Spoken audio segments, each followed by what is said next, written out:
आज इस इंसिडेंट के बारे में मैं डिस्कस करूंगा। उसके ऊपर पहले ही बहुत सारी मूवीज, डॉक्यूमेंट्रीज और फिक्शनल स्टोरीज तक बन चुकी हैं, बट उन सभी के अंदर उसकी डिटेल्स के ऊपर मिर्च मसाला ऐड करके उसको बताया गया है, उसको स्पूकी बनाने के लिए, उसको और ज्यादा डरावना बनाने के लिए। बट इस इंसिडेंट की असली स्टोरी अपने आप में इतनी ज्यादा दिल दहला देने वाली है कि लिटरली उसको जानने के बाद आप कहेंगे कि ऐसा हो ही नहीं सकता। बट उससे पहले आप एक और बहुत ज्यादा स्पूकी सा काम इस लाइक बटन के साथ कर दीजिएगा। इसको अपने साथ पूरी वीडियो के एंड तक रखिएगा और एंड में जाते जाते इसको यहीं पर छोड़कर जाइएगा। सब्सक्राइब बटन के ऊपर भी क्लिक कर दें, कमेंट्स में पिक में लिख दें, लेट्स डाइव इन।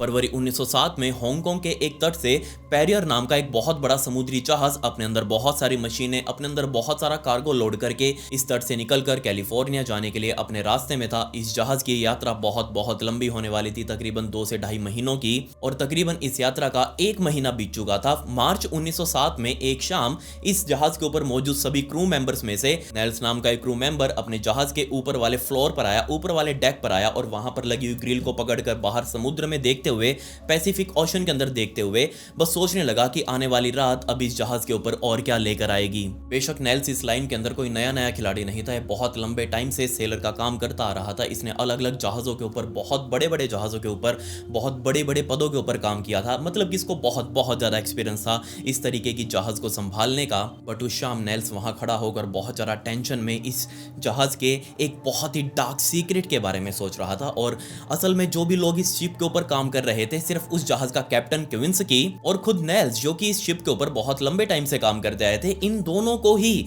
पता था कि आखिर इस जहाज का क्या डार्क सीक्रेट है। और उस डार्क सीक्रेट को ही माइंड में लेकर नेल्स उस ग्रिल को पकड़कर समुद्र में देख रहा था, क्योंकि उसे पता था कि अभी इस जहाज के ऊपर कुछ भी हो सकता है। बाकी के जितने भी क्रू मेंबर्स इस जहाज के ऊपर काम कर रहे थे, वो सभी के सभी नए पहली बार इस जहाज के ऊपर चढ़े थे, अलग अलग जहाजों के ऊपर उन्होंने काम किया था। उनके लिए जहाज बिल्कुल रेगुलर सा था। उनको नहीं पता था कि आखिर इस जहाज के अंदर क्या कुछ हो सकता है। इस जहाज पर काम करते हुए क्विंस्की और नेल्स को पता था कि अगर कोई भी व्यक्ति इस जहाज के ऊपर एक ट्रिप पूरा कर लेगा, मतलब वो दूसरी बार इस जहाज के ऊपर चढ़ते टाइम 2 बार नहीं बल्कि 200 बार सोचेगा। और ऐसा ही उनके साथ पहले भी होता आया था। जितने भी लोग पहले इस जहाज के ऊपर काम करके जा चुके थे, उन्होंने अपनी ट्रिप पूरी होने के बाद इस जहाज से हाथ जोड़ लिए कि हमें छुट्टी दे दो, हमें इस जहाज के ऊपर बिल्कुल भी नहीं चढ़ना। और ये बात नेल्स और क्विंस्की को अच्छे से पता थी कि अगर उस डार्क सीक्रेट के बारे में इन लोगों को, ये जो लोग अभी इस जहाज के ऊपर काम कर रहे हैं उनके साथ, इन लोगों को पता लग गया तो ऑब्वियसली ये लोग भी यहां से भाग जाएंगे, हम अकेले पड़ जाएंगे बीच समुद्र के अंदर। इसलिए हमें बिल्कुल चुप रहना है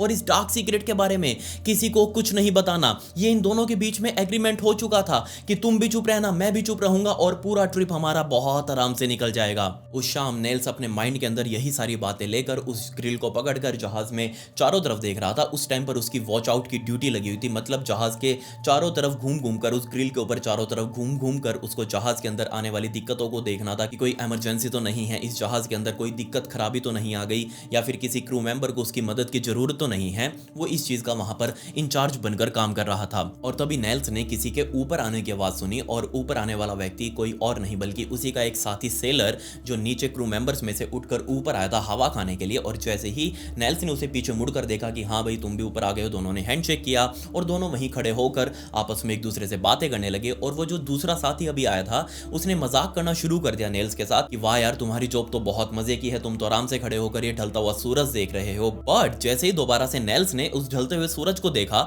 उसने अपना मुंह दोबारा से नीचे कर लिया और जब सोचने लगा कि ये बेचारा कितना भोला है, इसको कुछ पता ही नहीं कि आखिर इस शिप के ऊपर क्या कुछ हो सकता है इस सूरज के ढलने के बाद। तभी धीरे धीरे रात और ज्यादा ढलती गई और अभी काफी ज्यादा अंधेरा भी हो चुका था चारों तरफ। शिप के ऊपर भी सारी लाइट्स वगैरह जलाई जा चुकी थी। और तभी नेल्स और उस दूसरे साथी को भी यहाँ पर खड़े हुए काफी टाइम बीत चुका था। दोनों ने आपस में काफी सारी बातें भी करी। नेल्स भी उससे पूछ रहा था कि जब हम कैलिफोर्निया पहुंच जाएंगे तुम्हारे क्या प्लान्स हैं? मुझे तो जल्दी से जल्दी जाकर वहां पर एक होटल बुक करना है, मुझे बहुत एंजॉय करना है, क्योंकि इस ट्रिप के ऊपर हमने काफी अच्छा पैसा कमाया है और इस पैसे को अच्छी जगह पर हम खर्च भी करेंगे।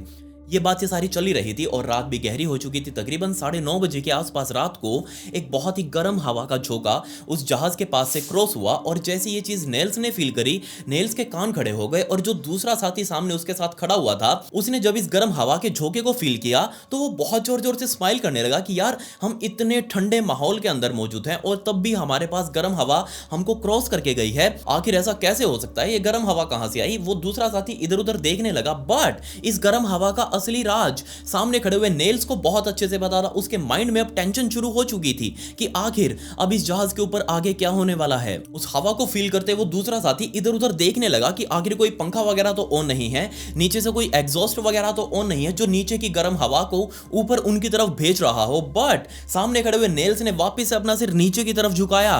क्यों? क्योंकि उसे पता था कि जो सामने खड़ा हुआ व्यक्ति है बिल्कुल नया नया है इस जहाज के ऊपर। इसको नहीं पता कि जब भी इस जहाज के ऊपर गर्म हवा आती है तो इस जहाज का एक बहुत ही ज्यादा डार्क सीक्रेट वो खुल जाता है। इससे पहले कि वो सामने खड़ा हुआ साथी वो कुछ समझ पाता, इतने में ही जो इस जहाज के ऊपर डेक के ऊपर लगा हुआ बर्दिंग एरिया आपको पता होगा कि एक वो जाली सी होती है जिसके अंदर से हवा भी ऊपर नीचे आ जा सकती है और अगर जरूरत पड़े तो बंदे भी ऊपर नीचे इस एरिया से आ सकते हैं। और तभी उस सामने खड़े हुए व्यक्ति को, साथी को, उस बर्दिंग एरिया के अंदर से बहुत जोर से एक आदमी के चिल्लाने की आवाज सुनाई दी। और जैसे उसने वो चिल्लाहट सुनी उसने नेल्स की तरफ देखा कि नेल्स आखिर नीचे क्या हुआ है, हो सकता है किसी को हमारी जरूरत हो। बट सामने खड़ा हुआ नेल्स बिल्कुल चुपचाप अपना मुंह नीचे करके बस उसके देख रहा है उस बर्दिंग एरिया को कि आखिर इसके अंदर से आवाज आ रही है, क्योंकि उसको तो पता था कि आखिर इस जहाज के ऊपर क्या हो रहा है। उसको यह भी पता था कि इस जहाज के ऊपर आगे क्या होने वाला है। बट सामने खड़ा हुआ व्यक्ति, उसको तो कुछ भी नहीं पता, उसके लिए बिल्कुल नया। उसने नेल्स को कहा कि चलो नेल्स हम नीचे चलते हैं, हम नीचे जाकर देखते हैं। क्यों? क्योंकि नीचे से एक आदमी के बहुत जोर से चिल्लाने की आवाज आ रही थी। ऐसा लग रहा था जैसे उसको कोई बहुत भयंकर तरीके से टॉर्चर कर रहा हो। उस साथी ने दोबारा से चिल्लाते हुए नेल्स को कहा कि नेल्स तुम्हारा ध्यान कहां पर है, तुम मेरे साथ नीचे चलो, हो सकता है किसी हमारे साथी को हमारी जरूरत हो, वो किसी मुसीबत में हो, बाकी हमारे सारे साथी सो रहे हैं तो हमें ही नीचे जाकर देखना चाहिए कि आखिर क्या बीमारी है। नेल्स ने कहा चलो चलो ठीक है तुम आगे चलो, मैं भी तुम्हारे पीछे पीछे हूं। उसी साइड में से डेक से जो सीढ़ियां नीचे जा रही थी उन सीढ़ियों के सहारे वो सबसे पहले दोनों लोग नीचे की तरफ गए और जो फर्स्ट कंपार्टमेंट, जो फर्स्ट बंकर एरिया था, उसी बंकर एरिया से वो चिल्लाने की आवाजें अभी भी आ रही थी। दोनों ने जाकर, नेल्स और उस साथी ने जाकर उस बंकर एरिया के दरवाजे को खोला और सामने जो दो बंकर बेड आमने सामने लगे हुए थे, इन बंकर बेड के ऊपर दो सेलर्स, दो क्रू मेंबर्स आमने सामने बैठकर बिल्कुल स्ट्रेट पोजीशन में, पैर नीचे, हाथ बिल्कुल उनके स्ट्रेट आगे की तरफ रखे हुए हैं और बहुत जोर से अपना पूरा मुंह खोलकर, पूरी आंखें खोलकर एक दूसरे को देखकर बिल्कुल यूनिफॉर्म तरीके से मैच करके अपनी आवाज को चिल्ला रहे हैं। बिल्कुल एक टाइम पर वो आमने सामने देखकर चिल्लाना शुरू करते हैं और एक ही टाइम पर देखकर वो एक दूसरे को रुक जाते हैं। बिल्कुल पैरेलल एक दूसरे को वो चल रहे थे और जैसे इन दोनों लोगों ने देखा कि सामने उनके ये दो दोस्त बहुत अजीब तरीके से चिल्ला रहे हैं, यहाँ नेल्स को तो पता था कि आखिर यहाँ क्या हो रहा है, बट वो दूसरा व्यक्ति वो इस चीज को देखकर बहुत ज्यादा डर चुका था। उसने नेल्स की तरफ मुड़कर जोर जोर से पूछना शुरू कर दिया कि नेल्स ये आखिर क्या हो रहा है इन दोनों के साथ, क्या बीमारी इनके अंदर फैल चुकी है। बट नेल्स ने कोई भी रिप्लाई देने से मना कर दिया, उसको बारे में बताने से मना कर दिया। उसने जस्ट कहा उस अपने साथी को कि हमें इन दोनों को क्वारंटीन कर देना चाहिए और ये चीज जितनी जल्दी हो सके उतनी जल्दी कर दे तो बहुत अच्छा रहेगा। बेशक इस दूसरे साथी को इसके बारे में कुछ नहीं पता, उसने जस्ट जो भी नेल्स ने कहा वो करना शुरू कर दिया। नेल्स ने जाकर एक क्रू मेंबर को पकड़ा, दूसरे साथी ने दूसरे क्रू मेंबर को पकड़ा और इन दोनों को पीछे से पकड़कर बहुत जोर से नीचे की तरफ घसीटते हुए पीछे की तरफ लेकर आए, इस बंकर एरिया से बाहर की तरफ लेकर गए और जो इस शिप के नीचे वाले फ्लोर के ऊपर होल्ड एरिया बना हुआ था उस होल्ड एरिया का दरवाजा खोलकर इन दोनों को उसी क्वारंटीन एरिया में डाल दिया। असल में किसी भी जहाज के अंदर एक स्पेशली होल्ड एरिया बनाया जाता है ताकि अगर कोई भी सेलर, कोई भी क्रू मेंबर कहीं दिक्कत पैदा करे या फिर जहाज के अंदर कोई भी नुकसान पहुंचाने की कोशिश करे तो उस क्रू मेंबर को उठाकर होल्ड एरिया के अंदर डाल दिया जाता है ताकि उस ट्रिप को सेफली कंप्लीट किया जा सके। अब इन दोनों चिल्ला रहे क्रू मेंबर्स को भी उठाकर सीधा उस होल्ड एरिया में डालकर ऊपर से दरवाजा बंद कर दिया और अभी भी इन दोनों के नीचे से उसी होल्ड एरिया से चिल्लाने की आवाज लिटरली आ रही थी और ये दोनों इतनी जोर से चिल्ला रहे थे जैसे इन दोनों के फेफड़े अभी फटकर बाहर की तरफ आ जाएंगे। नेल्सन अपने उस दूसरे साथी को समझाया कि देखो मुझे भी एक्चुअल में तो नहीं पता कि क्या बीमारी है, बट जो भी है हमने इन दोनों को उठाकर क्वारंटीन कर दिया है। अब उम्मीद है कि बाकी के बचे हुए क्रू मेंबर्स के अंदर वो बीमारी नहीं फैलेगी और हम सभी सेफ हैं। इन दोनों क्रू मेंबर्स को क्वारंटीन करके नेल्स और उसका साथी वापस सीढ़ियां चढ़कर ऊपर डेक की तरफ जा ही रहे थे, तभी उनको वापस नीचे वाले एरिया से, उसी बर्दिंग एरिया से बहुत जोर से और ज्यादा चिल्लाहटें आने सुनाई दी। और जैसे ही वो चिल्लाहटें इन दोनों ने सुनी, इन दोनों ने एक दूसरे की तरफ देखा कि अभी अभी तो हम दोनों लोगों को नीचे क्वारंटीन करके आए हैं, क्या वो लोग वापस बाहर तो नहीं आ गए। लेकिन नेल्स ने मना किया कि नहीं, ये उन दोनों की आवाज नहीं है, ये किसी और की आवाज है, हमें दोबारा से नीचे जाकर देखना पड़ेगा। और जैसे ही वो सीढ़ियों में वापस नीचे जाने की तरफ घूमे, उनको और ज्यादा चिल्लाहटें आने शुरू हो चुकी थी, बहुत ज्यादा तेज तेज। ऐसा लग रहा था जो भी चिल्ला रहा है ये व्यक्ति भागते हुए हमारे पास ही आ रहे हैं। और जैसे ही लोग सीढ़ियां उतर के उस हॉलवे में पहुंचे जहां से वो बर्दिंग एरिया पूरा शुरू हो रहा था, जहां पर वो सारे आइड साइड बंकर्स बने हुए थे सोने के लिए, उस हॉलवे में उन्होंने देखा कि लिटरली इस जहाज का सारा क्रू मेंबर, सिर्फ नेल्स और उस साथी को छोड़कर वो बाकी के सारे लोग बहुत जोर जोर से चिल्लाते हुए एक ही पोजीशन में उनकी तरफ ही भागते हुए, बहुत जोर जोर से उनकी तरफ ही भागते हुए आ रहे हैं। और ये चीज देखकर नेल्स और वो ऑब्वियसली वो दूसरा साथी वो बहुत ज्यादा डर गए। इन दोनों लोगों को पता था कि अगर वो यहां से जल्दी नहीं भागे तो ये सारे लोग जो इनकी तरफ भागते हुए आ रहे हैं चिल्लाते हुए, ये इन दोनों को पकड़ लेंगे और हो सकता है इनके साथ कुछ भी कर दें। ये दोनों लोग भी वापस उसी सीढ़ियों से चढ़कर ऊपर डेक की तरफ आए और बाकी बचे हुए जो नीचे क्रू मेंबर से जो चिल्लाते हुए आ रहे थे वो सभी भी सीढ़ियां चढ़कर अब इस ऊपर वाले फ्लोर पर यानी कि डेक पर आ चुके थे। ऊपर पहुंचे हुए सभी चिल्लाते हुए लोग वो जैसे ही ऊपर आए, उन सभी ने सबसे पहले नेल्स और उसके साथी को देखना शुरू कर दिया, बट वो उनके पास नहीं गए। वो दूर से खड़े हुए देख देखकर इनको बस चिल्ला रहे हैं। लेकिन नेल्स ने खुद को शांत करने की कोशिश करी, अपने साथी को भी समझाया कि देखो ये इनके साथ हो रहा है, अभी हमारे साथ नहीं हुआ, हम लोग बिल्कुल नॉर्मल हैं, इसलिए बिल्कुल शांत रहो। लेकिन इससे पहले कि वो शांत रह पाता, वो सामने खड़ा हुआ व्यक्ति, उसको पता नहीं क्या फील हुआ, उसने भी अपने हाथ थोड़े से आगे की तरफ करके और बहुत जोर से अपना पूरा फेफड़ों का जोर लगाकर बहुत जोर से चिल्लाना शुरू कर दिया। और नेल्स को भी उसी टाइम पर अपनी छाती के अंदर इतना ज्यादा दर्द महसूस हुआ, उसको जस्ट ऐसा फील हो रहा था जैसे किसी ने उसके छाती के अंदर हाथ डालकर उसका दिल दबा दिया हो। और इतना ज्यादा दर्द होने की वजह से नेल्स ने भी बहुत जोर से अपना पूरा जोर लगाकर चिल्लाना शुरू कर दिया। अब ना सिर्फ वो सारे क्रू मेंबर्स बल्कि नेल्स और उसका साथी भी मिलकर अपने एक दूसरे को कंपनी देते हुए बहुत जोर जोर से चिल्ला रहे थे। उस टाइम पर नेल्स के एक्चुअली कॉन्शियस माइंड ने अपनी इस चिल्लाहट को काफी ज्यादा रोकने की भी कोशिश करी, बट नेल्स पूरा आउट ऑफ कंट्रोल हो चुका था। और ये चीज ना सिर्फ नेल्स के साथ बल्कि सारे के सारे क्रू मेंबर्स जो भी बहुत जोर जोर से चिल्ला रहे थे, इन सभी के साथ हो रही थी। सभी लोग अपना गला पकड़ रहे थे, अपने गले को दबाने की कोशिश कर रहे थे ताकि वो और जोर से ना चिल्ला ही ना पाए। बेशक वो सभी अपने आप को कंट्रोल कर रहे थे, बट कोई चीज थी जो उनको कंट्रोल करने से रोक रही थी। उनका दिमाग उनको बोल रहा है कि मत चिल्लाओ, बट कोई ऐसी पावर थी उनके अंदर जो इस चिल्लाहट को ना रोकने पर मजबूर कर रही थी। और इस मूवमेंट के बाद से ही पूरे के पूरे शिप डेक के ऊपर बहुत बड़ी भसड़ सी मच गई। सभी लोग एक दूसरे की तरफ देख देख कर एक दूसरे को पकड़ने के लिए भागने लगे। कोई जाके इसका गला पकड़ रहा है, कोई जाके उसका गला पकड़ रहा है। नेल्स इधर उधर देख रहा है, वो भी बहुत जोर जोर से चिल्लाते हुए सभी को देख रहा है कि आखिर ये लोग क्या कर रहे हैं,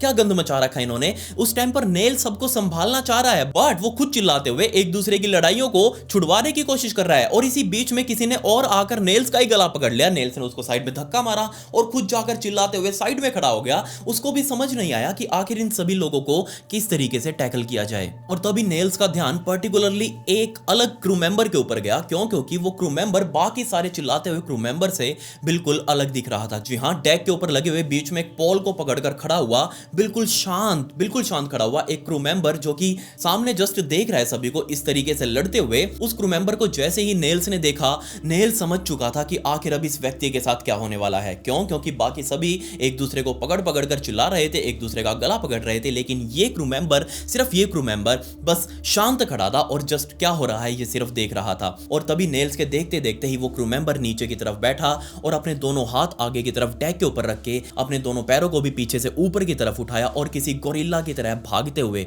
मतलब कि उन चारों हाथ पैरों के ऊपर भागते हुए आगे की तरफ आया। और नेल्स को पता था कि एग्जैक्टली अभी ये व्यक्ति क्या करने वाला है। बाकी के सभी क्रू मेंबर्स तो जस्ट उसको देख रहे हैं कि वो चार हाथ पैरों के ऊपर भाग रहा है, बट नेल्स अकेला ये सोच रहा था कि वो किस तरीके से इसको रोके, क्योंकि उसे बाकी इसका अंजाम भी पता था। नेल्स बस अब इस आगे होने वाले इंसिडेंट को किसी भी तरीके से रोकने की कोशिश कर रहा था, बट अब क्योंकि वो खुद की चिल्लाहटें नहीं रोक पा रहा तो आगे इस अंजाम को किस तरीके से रोकता। वो नीचे चारों हाथ पैरों के ऊपर भागता हुआ सेलर बहुत जोर जोर से नेल के साइड में से भागते हुए क्रॉस हुआ और आगे की तरफ जो रेलिंग लगी हुई थी इस डेक के ऊपर, उस रेलिंग को पकड़कर सीधा आगे मौजूद समुद्र में जाकर कूद चुका था।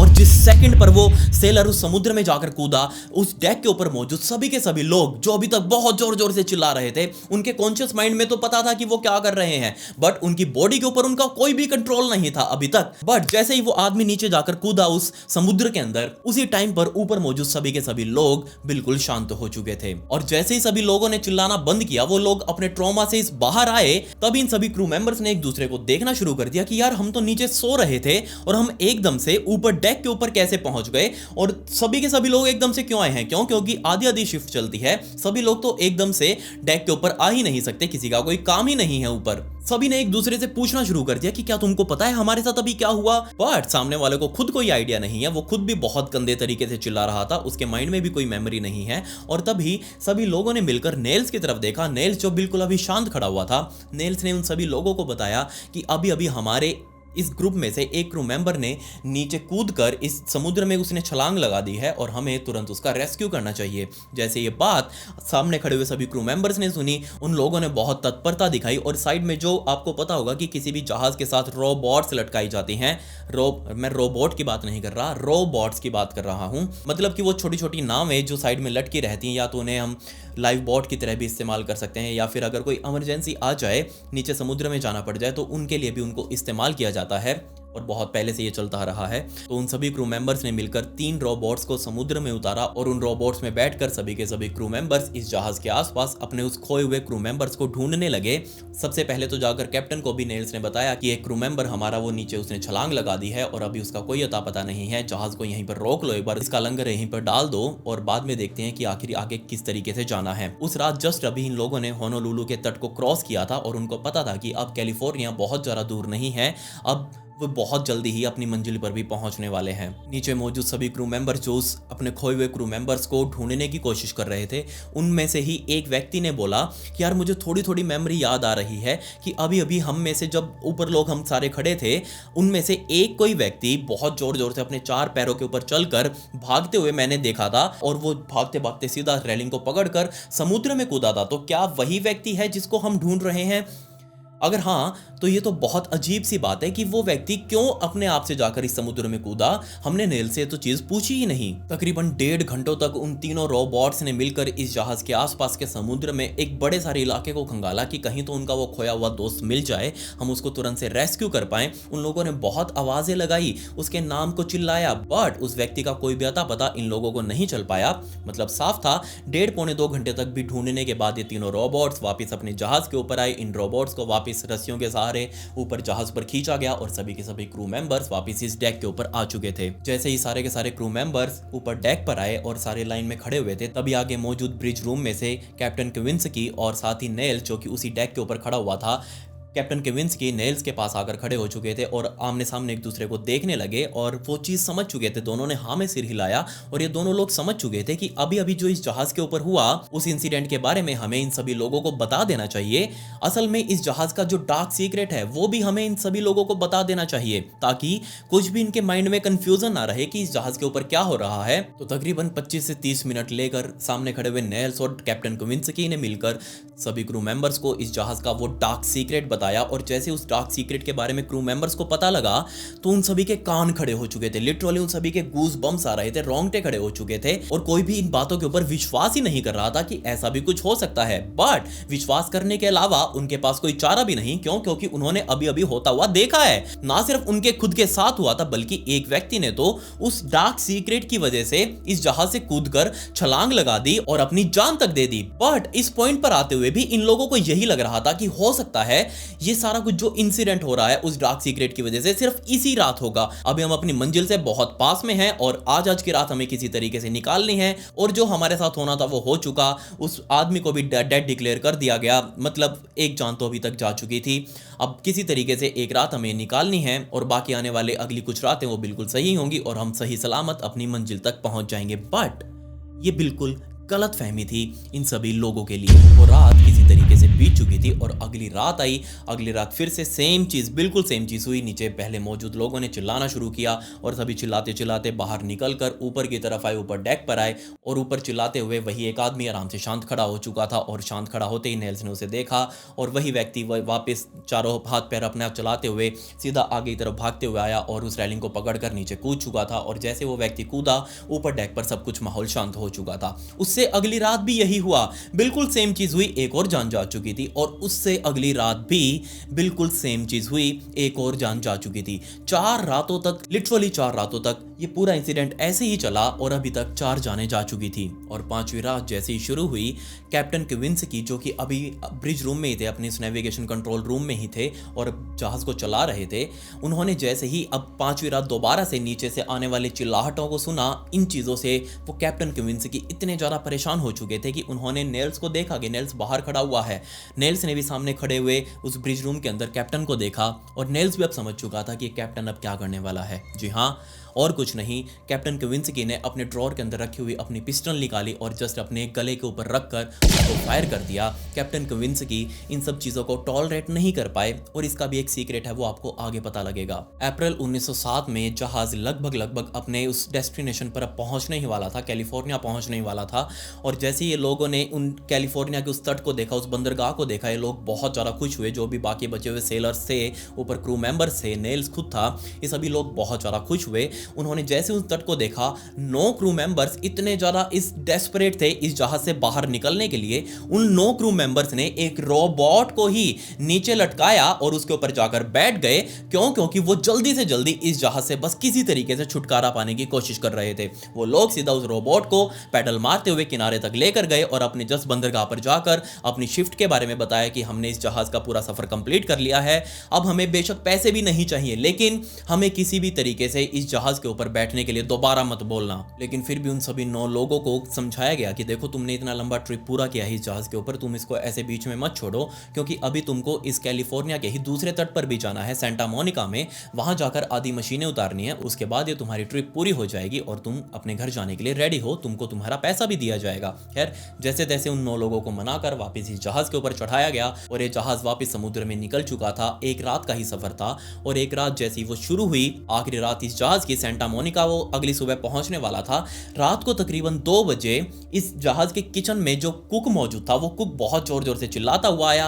अब की बार उसको चिल्लाते हुए देखकर बाकी किसी भी व्यक्ति ने रिएक्ट नहीं किया। क्योंकि उन सभी लोगों को अब इस चीज की आदत हो चुकी थी, उनको भी पता था कि अब ये कुक आखिर क्या करने वाला है। जस्ट वो सभी के सभी लोग उस कुक के पीछे पीछे भागते हुए ऊपर डेक की तरफ गए और वो कुक भी ऊपर जाकर उस पोल के पास खड़ा होकर नीचे उसने हाथ अपने दोनों रखे और उस अपने चारों हाथ पैर के ऊपर भागते हुए आया और उसने सामने जाकर मौजूद समुद्र के अंदर छलांग लगा दी और उसके बाद सब कुछ शांत हो चुका था। लिटरली सोच कर देखे, इस जहाज के ऊपर मौजूद किसी भी क्रू मेंबर को कोई फर्क तक नहीं पड़ा, 1% भी किसी ने शिकन तक नहीं दिखाई कि आखिर अभी उनके कुक के साथ क्या हुआ, हमारा नाश्ता कौन बनाएगा। बस उनको पता था कि हाँ, जो हुआ है वो होता रहेगा इस जहाज के ऊपर। खैर, सुबह होते होते लोग सेंटा मोनिका पहुंच चुके थे। बाकी बचे हुए लोगों ने इस जहाज के अंदर जो भी मशीन्स रखी गई थी, उन सभी मशीन्स को सेंटा मोनिका के तट पर बाहर निकाला और उसके बाद सभी अपने अपना पैसा लेकर, नेल्स खुद भी अपना पैसा लेकर इस जहाज को यहीं पर लावारिस छोड़कर अपने होटल के लिए निकल चुका था। अब उसको बाद में किसी और जहाज को पकड़कर वापस अपने देश स्वीडन भी जाना था। काफी लंबे टाइम तक ये जहाज उसी सेंटा मोनिका के तट के ऊपर लावारिस पड़ा रहा। तब शिकागो ट्रिब्यून न्यूज़पेपर के एक रिपोर्टर ने इस जहाज को इस तरीके से लावारिस हालातों में खड़ा हुआ देखा। वो इस बंदरगाह पर आया, आसपास के लोगों से पूछने लगा कि आखिर इस जहाज के साथ क्या बीमारी है, ये जहाज किसका है और आखिर हमने इस जहाज को कभी चलते हुए क्यों नहीं देखा। और जो उस न्यूज़पेपर रिपोर्टर ने इस जहाज के बारे में पता लगाया, वो सारा कुछ मैंने अभी आपको बताया। साथ ही उसने इस पूरे जहाज की स्टोरी की एक बहुत बड़ी रिपोर्ट भी अपने न्यूज़पेपर में लिखी, पूरी दुनिया को बताया कि आखिर इस जहाज का क्या इतिहास है। और उसके बाद ही पूरी दुनिया को इस पर्य नाम के जहाज का वो डार्क सीक्रेट पता लगा, जो इस जहाज के साथ बहुत बहुत पहले हो चुका था। जी हाँ, 1907 से तकरीबन 3.5 सालों पहले सन 1903 में ये परिय जहाज कहीं और नहीं बल्कि एक शाम हमारे बॉम्बे, जो उस टाइम पर बॉम्बे हुआ करता था, आज मुंबई है, बॉम्बे के तट पर आकर डॉक हुआ और वहीं पर उसने लंगर वगैरह डाला और उस शिप के ऊपर मौजूद जितने भी क्रू मेंबर्स थे वो सारे के सारे, अब उनको क्योंकि एक्साइटमेंट थी बाहर जमीन पर जाने की और आसपास पार्टी वगैरह करने की, एंजॉय करने की, तो सभी लोग इंक्लूडिंग इस जहाज का ऑफिसर भी, वो सारे के सारे लोग अपने क्रू मेंबर के साथ इस जहाज से बाहर निकले और अपने अपने आसपास के बाजारों में निकल चुके थे खरीदारी करने के लिए। और रात जब गहरी हुई तो ये सारे के सारे लोग वापस इकट्ठा होकर इस जहाज के ऊपर आए और जहाज पर आते ही वो जो ऑफिसर था उसने सभी क्रू मेंबर्स को ऊपर डेक पर बुलाया और सभी के सामने बहुत जोर जोर से हंसने लगा। और हंसते हंसते ही उस ऑफिसर ने सभी क्रू मेंबर को बताया कि अभी हम जिस बाजार में गए थे वहां मेरी एक आदमी के साथ लड़ाई हो गई थी। दुकान के बाहर ही वो आदमी खड़ा था और उसके साथ मेरी लड़ाई हो गई और गुस्से गुस्से में मैंने अपनी बंदूक को अपनी जेब से बाहर निकाला और सामने खड़े हुए उस व्यक्ति को मुंह पर सीधा शूट कर दिया। उस आदमी की वहीं ऑन द स्पॉट मौत हो गई। वो आदमी कौन था जिसको गोली मारी गई थी ये आज तक पता नहीं लगा। जस्ट उस ऑफिसर ने इतना ही बताया उन सभी क्रू मेंबर्स को और सभी क्रू मेंबर्स बहुत ज्यादा हैरान कि तुम अभी अभी एक मर्डर करके आए हो। बट सामने खड़े हुए उस ऑफिसर को ना ही तो उस मर्डर करते टाइम कुछ बुरा फील हुआ और ना ही कुछ बताते टाइम बुरा फील हो रहा था। वो तो बल्कि बहुत जोर से हंस हंस कर सभी क्रू मेंबर को अपना किया हुआ कारनामा बता रहा था कि मैं अभी अभी एक मर्डर करके आया हूं। ना सिर्फ वो ऑफिसर उन सभी क्रू मेंबर्स को बता रहा था बल्कि जिस व्यक्ति को इस ऑफिसर ने मारा था उसके बारे में बहुत सारे जोक्स बना बनाकर भी सामने इनके पेश कर रहा था और सभी लोग अब बहुत ज्यादा हंस रहे थे। खैर वो रात वहीं पर खत्म हुई। अगली सुबह इन लोगों को बॉम्बे से बाहर निकलना था। वापिस उन्होंने अपना जहाज शुरू किया, लंगर को वापिस ऊपर खींचा और ये जहाज अब बॉम्बे से वापिस निकलकर अपनी आगे की यात्रा पर निकल चुका था। बट अगली ही रात जैसे ही ये लोग अपने बंकर में सोने के लिए गए इस पर ये जहाज के, तभी ऊपर डेक पर मौजूद कुछ क्रू मेंबर्स को एक बहुत ही ज्यादा गर्म हवा महसूस हुई। और ये पहली बार था जब ये इंसिडेंट इन लोगों ने फील किया हो इस परिये नाम के जहाज के ऊपर रहते हुए। और जैसे इन लोगों ने वो गर्म हवा फील करी तभी इन सभी लोगों ने वही इंसिडेंट करने शुरू कर दिए। सबसे पहले नीचे से चिल्लाने की आवाजें आई और बाद में सभी लोग चिल्लाने लगे और एक व्यक्ति उस रात उस समुद्र में कूद गया और ये सिलसिला चलता रहा जब तक जाकर ये जहाज कहीं डॉक नहीं हो गया। इन सभी क्रू मेंबर्स ने जब पहली बार जाकर सभी लोगों को बाहर तट पर बताया कि अभी अभी उन्होंने क्या फील किया, जस्ट उन्होंने कहा कि एक चीज है जो इस जहाज का एनवायरनमेंट बहुत ज़्यादा अजीब सा बना देती है। उन्होंने जस्ट एक चीज़ कहा, उनको नहीं पता कि वो चीज़ क्या है और वो क्यों ऐसा कर रही है। जस्ट उन्होंने इस चीज़ का नाम द थिंग रखा और वो जो थिंग, वो चीज़ क्या थी वो किसी को आज तक पता ही नहीं चला।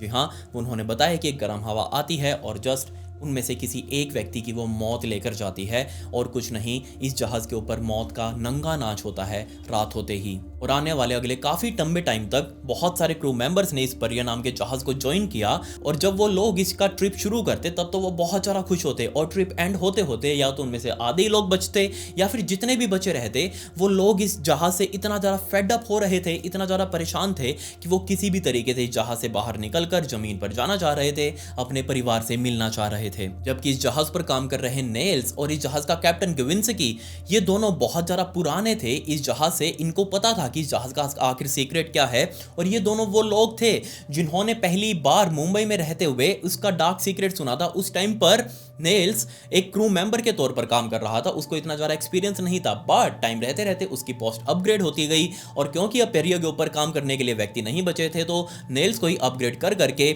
सब कुछ वहां इंचार्ज वगैरह बना दिया गया और बाद में कैप्टन गिविंस्की को भी ये बताया गया, उसने भी इस जहाज के ऊपर काम किया था।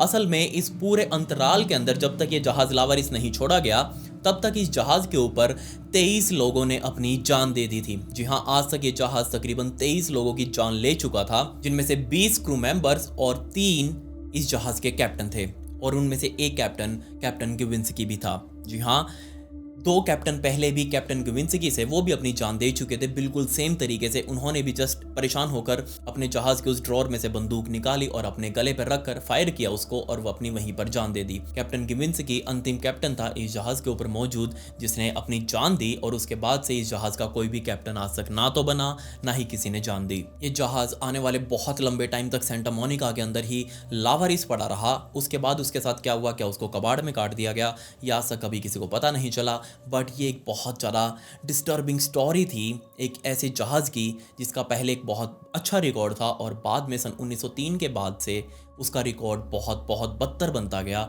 और इतना बदतर कि लोग एक बार अगर उसके ऊपर चढ़ जाते तो वो किसी भी तरीके से उससे बाहर निकलने के लिए कुछ भी करने के लिए तैयार थे। आप मुझे बताइए कि आपको इस स्टोरी के बारे में क्या कहना है। जी हाँ, मुझे आपकी राय जाननी है कि आखिर इस जहाज़ के ऊपर क्या चल रहा था।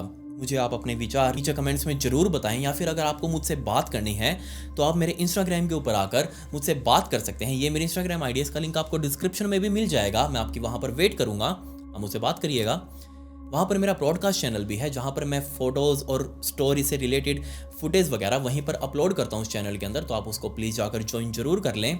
खैर पिछली वीडियो का शाउट आउट स्नेहा को and comment pick me to get a shout out in next video. मिलते हैं अगली वीडियो में। ये वीडियो देखने के लिए धन्यवाद।